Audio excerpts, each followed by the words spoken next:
Hello everyone. आज का हमारा टॉपिक है इलेक्शन कमीशन ऑफ इंडिया और इसके बारे में हम लोग पढ़ेंगे। तो ये जो टॉपिक है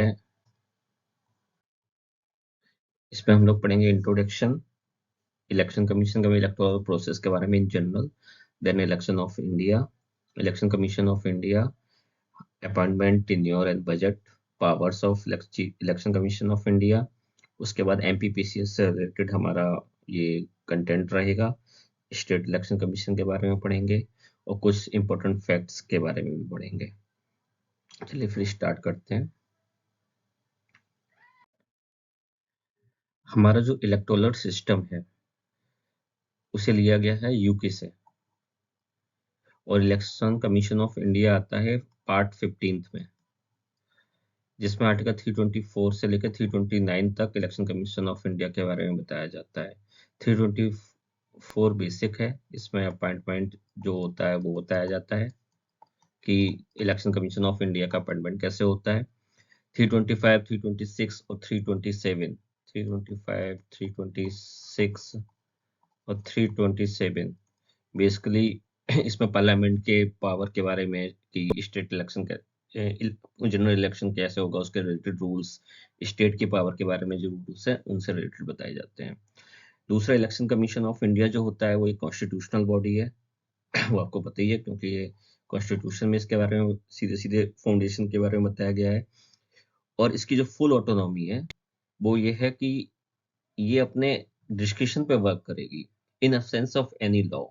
अगर कोई किसी पर्टिकुलर कंडीशन में कोई लॉ अब्सेंस है या फिर उसमें कुछ प्रोविजंस हैं वो इनसफिशिएंट प्रोविजंस हैं, तो इसके पास पूरी ऑटोनॉमी है कि आप कोई भी डिसीजन अपने डिस्क्रिप्शन पर ले सकते हो to ensure fair and free election. जो इलेक्शन कमीशन ऑफ इंडिया है वो अपनी अथॉरिटी आरपीओ एक्ट 1951 से भी लेता है। जैसे कि इसमें जैसे अगर जो अभी रिसेंटली जो लिमिट बढ़ाई गई है एक्सपेंडिचर की पोल पे वो इसने आरपी एक्ट 1951 से ली है। जैसे जो लिमिट थी वो 28 लाख से बढ़ाकर 28 लाख से लेके 40 लाख तक कर दी गई है। जो पहले 20 लाख थी और यहाँ पे थी 28 लाख। मींस जो बिगर स्टेट थे उनकी 28 लाख थी, अब वो उनकी 40 लाख हो गई है।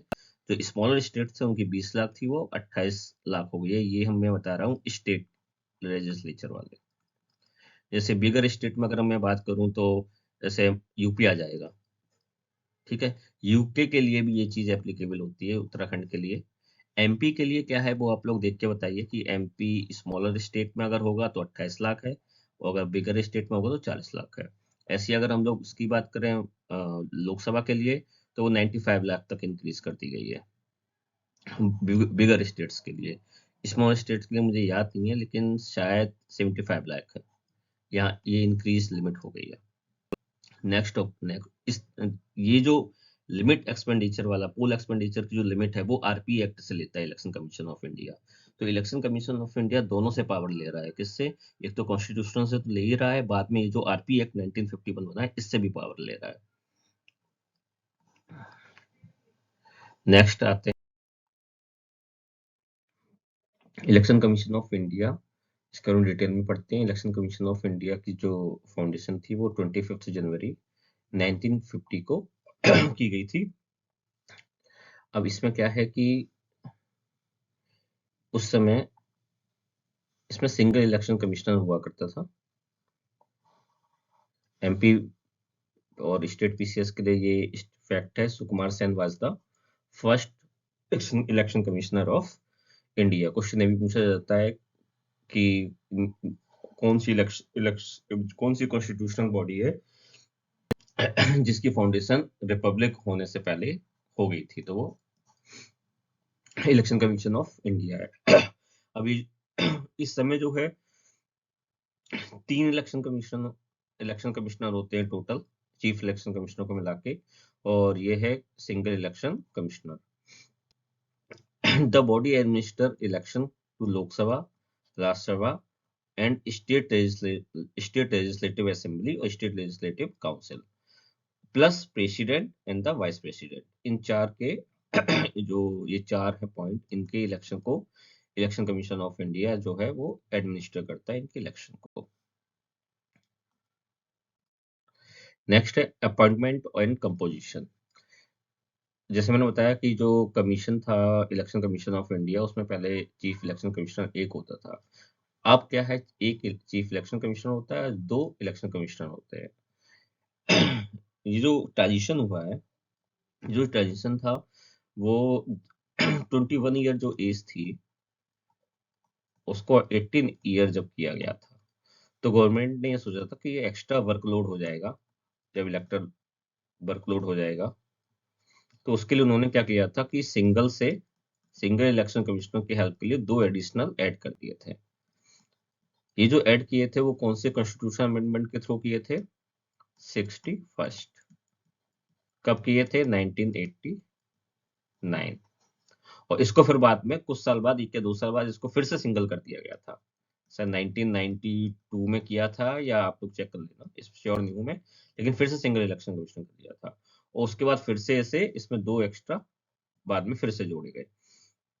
तो पहले 1 था, फिर 3 हुए, फिर 1 हुआ, फिर तब 3 हुए। इस समय जो कंडीशन वो है, उसमें क्या है, चीफ इलेक्शन कमिश्नर है और 2 इलेक्शन कमिश्नर है। चीफ इलेक्शन कमिश्नर अब इस समय अपने कौन है? राजीव कुमार हैं।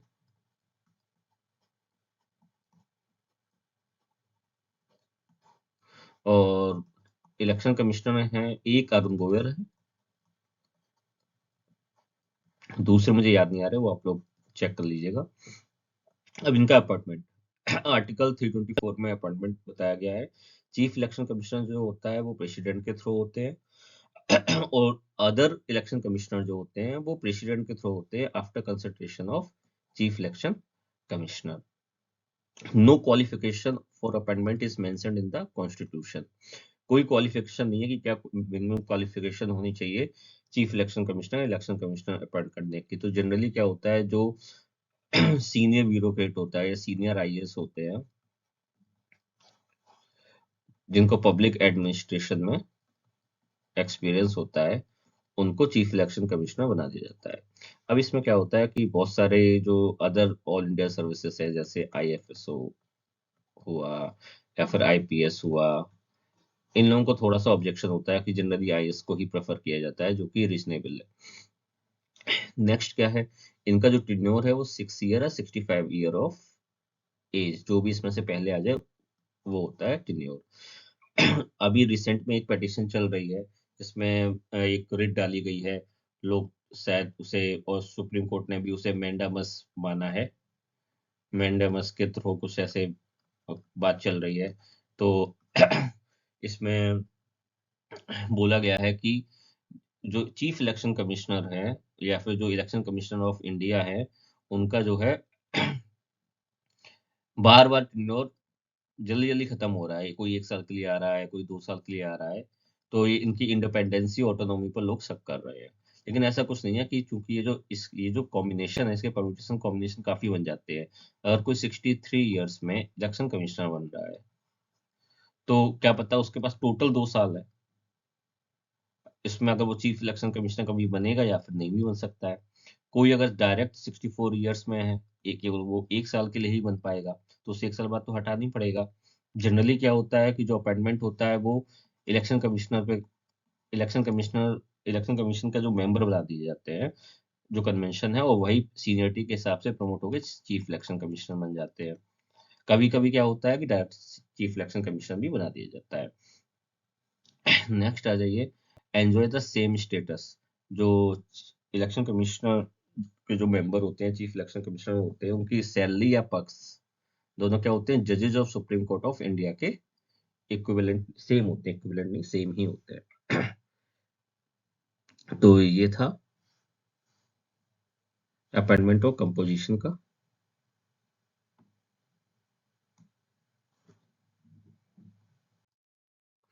Removal and the budget. देखिए, चीफ इलेक्शन कमिश्नर का जो चीफ इलेक्शन कमिश्नर है, वो रीअपॉइंटमेंट के लिए एलिजिबल नहीं होता है। मतलब कि अगर वो रिटायर हो रहा है, आफ्टर रिटायरमेंट, पोस्ट रिटायरमेंट, वो कोई भी गवर्नमेंट जॉब में, चाहे वो यूनियन के अंडर में हो या फिर कोई स्टेट के अंदर, वो नहीं ले सकता है। इसका जो इम्पीचमेंट होता है या फिर इसे अगर रिमूव करना हो तो वो होता है इम्पीचमेंट बाई पार्लियामेंट, लाइक अ जज ऑफ सुप्रीम कोर्ट। जज ऑफ सुप्रीम कोर्ट कैसे होता है कि आपके पास स्पेशल मेजोरिटी से स्पेशल मेजोरिटी स्पेशल मेजोरिटी से पार्लियामेंट बोथ हाउसेस से रेजोल्यूशन पास करे और प्रेसिडेंट को दे और प्रेसिडेंट को दे और ग्राउंड क्या होना चाहिए? मिसबिहेवियर,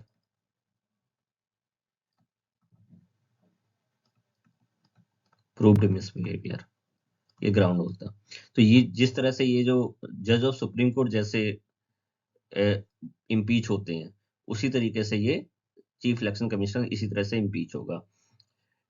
मतलब एक तरह से इसका इम्पीचमेंट या इसका रिमूवल बहुत ही टफ होता है। जो मेंबर्स हैं, मेंबर्स के लिए थोड़ा सा प्रॉब्लम होती है, क्योंकि मेंबर्स जो हैं उनको प्रेसिडेंट भी रिमूव कर सकता है, बट उसे कंसेंट लेना पड़ेगा चीफ इलेक्शन कमिश्नर का। अब जो मेंबर्स हैं वो रिजाइन कैसे करेंगे? वो रिजाइन कर सकते हैं, सीधे रेजिग्नेशन लेटर लिखते हैं प्रेसिडेंट को कि भाई हम रिजाइन दे रहे हैं। रिसेंटली अगर मुझे याद आ रहा है कि एक इलेक्शन कमिश्नर ने शायद रिजाइन दिया था, आप लोग उससे पता लगाइएगा कि कौन थे वो, अगर टाइम मिले तो कमेंट करिएगा। अब इसका जो बजट है इलेक्शन कमिश्नर का, वो क्या होता है? वो कंसोलिडेटेड फंड ऑफ इंडिया, ये मैंने शॉर्ट फॉर्म लिख दिया, ये CFI का मतलब है कंसोलिडेटेड फंड ऑफ इंडिया। उस पर चार्ज नहीं किया जाता है, इसको चाहिए पार्लियामेंट्री अप्रूवल। पार्लियामेंट्री अप्रूवल का मतलब है कि बजट से इसका इसका बजट भेजते हैं, और बजट जनरली इसका जो बजट है वो ministry of law and justice के तहत भेजती है, जस्टिस लिखा है, ministry of law and justice के अंडर में जाता है और ये इस तरह से भेजती है। तो बजट जो है इस कंसोलिडेटेड फंड ऑफ इंडिया से नहीं निकलेगा, इसे पार्लियामेंट्री अप्रूवल। तो इससे क्या होता है ना, इस तरह से इसकी जो इंडिपेंडेंसी है उस पर इनडायरेक्ट कंट्रोल, अगर हम लोग कहें तो एग्जीक्यूटिव का होता है। वैसे इनडायरेक्ट कंट्रोल तो ऐसे भी हो जाएगा कि हम लोग जो एग्जीक्यूटिव है वो सीधे सीधे अपॉइंट कर रहा है, लेकिन ये जो पैसे वाला कंट्रोल है ये भी एक इनडायरेक्ट कंट्रोल है। आपको अगर पैसा ही नहीं मिलेगा तो ये अपना परफॉर्मेंस कैसे दें? इनको अगर स्टाफ चाहिए होगा, या फिर इनको बिल्डिंग बनानी होगी, या फिर इनको कैंपेन करनी होगी, उन सब के लिए पैसा कहाँ से आता है? ये मांगेंगे ministry of law and justice से, वो अगर अप्रूव नहीं करेगी तो ये लोग कैंपेन नहीं चला पाएंगे। तो इनकी एक तरह से इफिशियंसी जो है वो इफेक्ट होगी। नेक्स्ट आते हैं, इस वाले पे जाते हैं। पावर्स एंड फंक्शन क्या है? Power of function electoral rules. इसके इलेक्शन कमीशन इंडिया का काम क्या है कि जितने भी इलेक्टोरल रूल्स है वो बनाएगा। ठीक है, अब देखिए आर्टिकल 326 में ये बताया गया है कि कोई भी डिस्क्रिमिनेशन नहीं होगा इलेक्टोरल रोल बनाने में। केवल एक रोल बनेगी, उस पर रिलीजन, रेस, कास्ट, इन सब के बेसिस पर अलग से कोई कहते इलेक्टोरल रोल नहीं बनेगी। एक इलेक्टोरल रोल होगी, और वो किसके बेसिस पे होगी बताइएगा आप लोग? ये होगी यूनिवर्सल एडल्ट सफरेज। ठीक है, इसकी स्पेलिंग में मुझे थोड़ी दिक्कत हो रही तो मैंने ऐसे कर दिया, बस मैंने बोल दिया सफरेज। ठीक है, मतलब 18 साल के ऊपर जितने भी लोग हैं, इररेस्पेक्टिव ऑफ रिलीजन, रेस का, प्लेस ऑफ बर्थ, आपको क्या कहते हैं इलेक्टोरल रोल बनाई जाएगी। प्लस ये कौन कौन सी इलेक्टोरल रोल बनाता है सबके लिए? पार्लियामेंट के जो इलेक्शन हो रहे हैं, स्टेट लेजिस्लेचर हो रहा है, पंचायती राज इंस्टीट्यूशन मतलब पंचायत के जो इलेक्शन होते हैं, म्यूनिसिपल के जो इलेक्शन होते हैं, office of president and vice president. ठीक है, इसमें देखो ये इलेक्शन कमीशन ऑफ इंडिया का काम ये है, इसमें ये वाली चीजें भी आ रही हैं, ये ध्यान रखिएगा। उधर जो जो जिम्मेदारी थी वो केवल 4 की थी, इसमें क्या कहते जो इलेक्टोरल रोल्स है वो सबकी यही बनाएगा।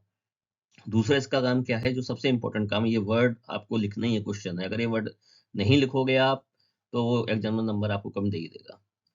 इसका काम क्या है? सुपरिंटेंडेंस डायरेक्ट एंड कंट्रोल। सुपरिंटेंडेंस का मतलब क्या होता है? देख रेख करना, देख रेख करना। डायरेक्ट निदेशक, कंट्रोल करना इलेक्शन का, कौन कौन से इलेक्शन जो ये कराता है, प्लस डिलिमिटेशन भी यही कराता है। उसके बाद क्या है? Lays down the procedure of election, mode of voting.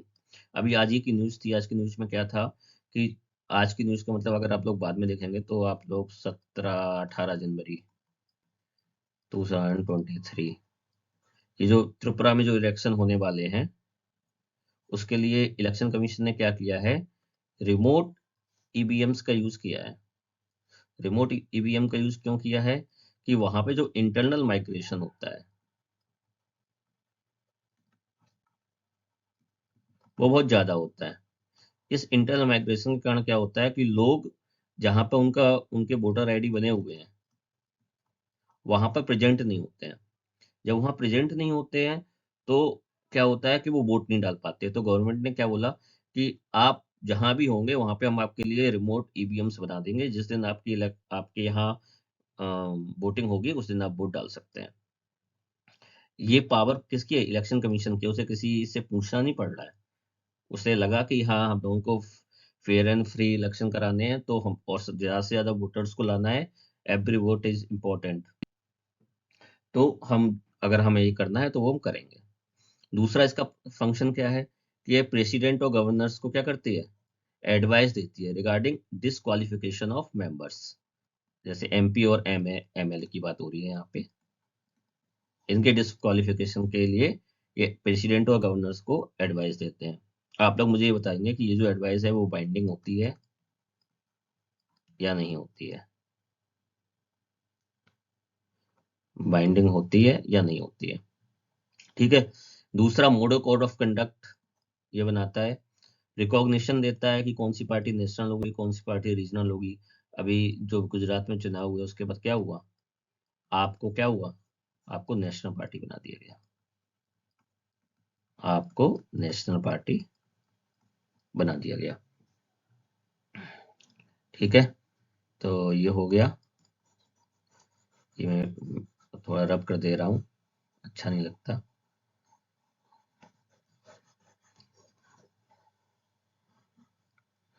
Next slide पे चलते हैं। अब इसमें है कि इलेक्शन कमीशन ऑफ इंडिया और जुडिशरी का क्या इसमें रोल है। ये किसमें आता है? आर्टिकल 329 में। ये डायरेक्ट क्वेश्चन पूछे जाते हैं। इंटरफेरेंस जो है वो कैसा है? जनरली क्या है, जो कन्वेंशन है और बहुत कई जुडिशियल जो डिसीजंस लिए हैं उसमें मतलब कई बार हाई कोर्ट और सुप्रीम कोर्ट ने बोला है कि जनरली हम लोग इंटरफेरेंस नहीं करेंगे अगर इलेक्शन नोटिफाइड हो गया है। इलेक्शन नोटिफाइड हो गया, उसके बाद पोलिंग हो गई, काउंटिंग हो गई और फाइनल रिजल्ट आ गया। उसके बाद अगर किसी को डिस्प्यूट है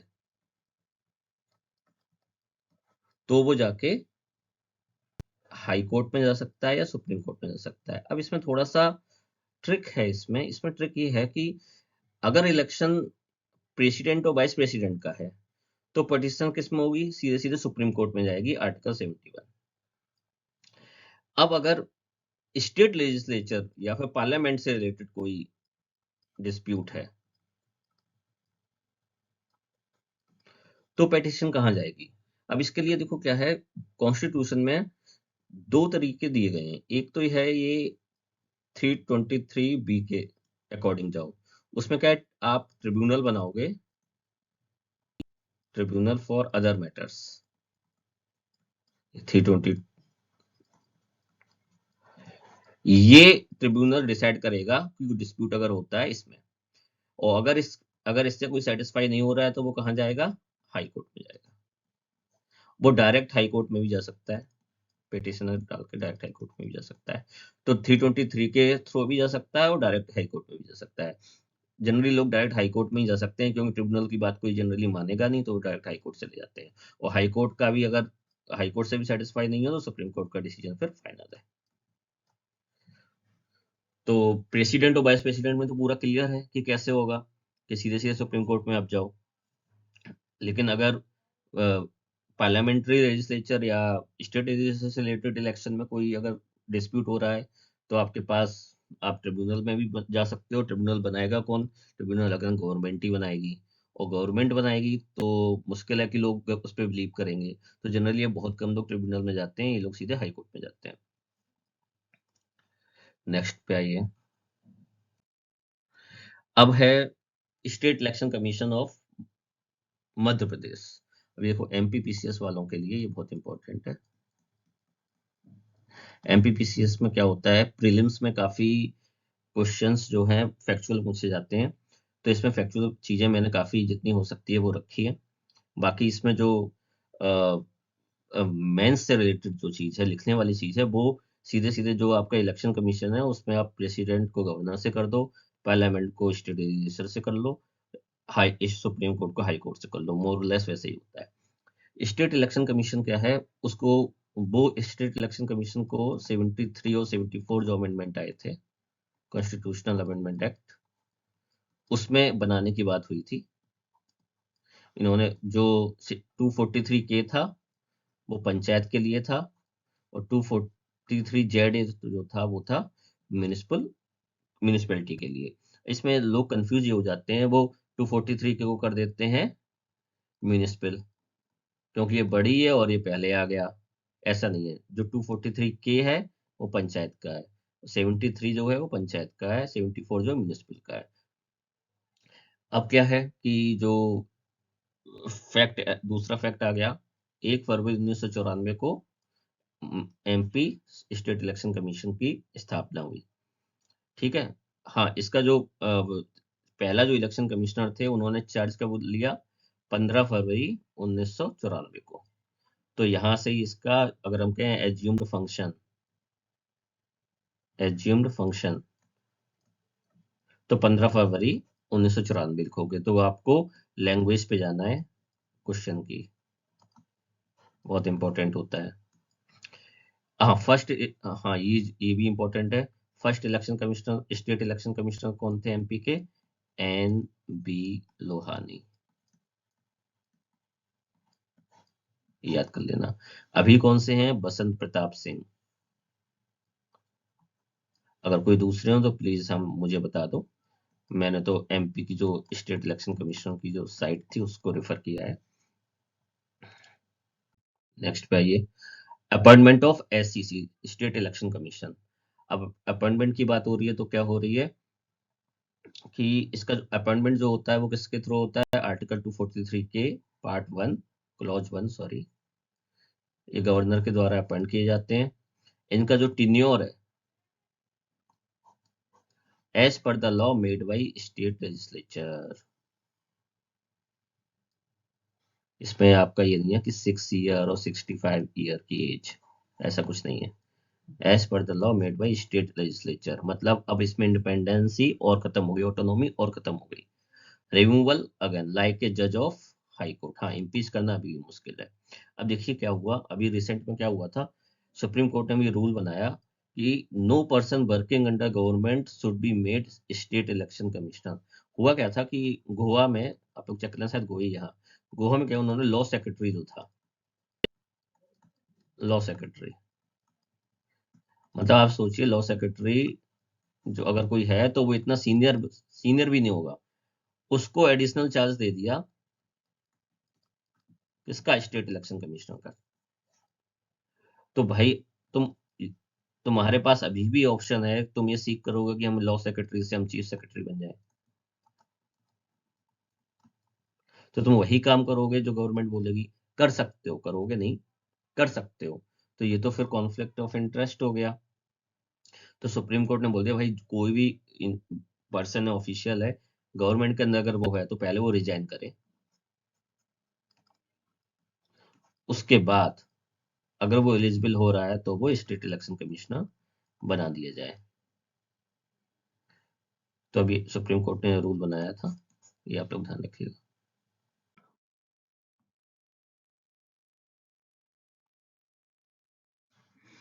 अदर इम्पोर्टेंट फैक्ट्स हैं जो एमपीएससीसी के, वो ये हैं कि ये जो ये जो है ये मैंने देखा उनकी वेबसाइट पे लिखा था, ये लोग पूछ सकते हैं। जैसे मध्य प्रदेश नगर पालिका विधि संशोधन विधेयक 2014 कब लागू हुआ था? 10 जुलाई 2014 को। मध्य प्रदेश स्थानीय प्राधिकरण निर्वाचन अपराध संशोधन नियम 2014 कब लागू हुआ था? 6 अगस्त 2014 को। ये जो दो एक्ट हैं ये पूछे जा सकते हैं, इनकी साइट पे दिए गए हैं। बाकी और भी डेटा दिया गया है, लेकिन वो फिर इनपुट आउटपुट रेशियो के, मतलब आप इतना ज्यादा पढ़ोगे और फिर उसमें बहुत कम आने के चांसेस हैं, तो मैंने नहीं लिया। ये इंपॉर्टेंट है, दोनों ये आएंगे। प्लस इनका जो मोटो है वो ये है, every vote priceless, every local body significant. इस पर ये लोग कैंपेन भी कर रहे हैं। एमपी स्टेट इलेक्शन कमीशन ने अपना मोबाइल ऐप भी निकाला है, उसका नाम है चुनाव। चुनाव मतलब हिंदी में उन्होंने लिखा है चुनाव। ये इनका ऐप का नाम है,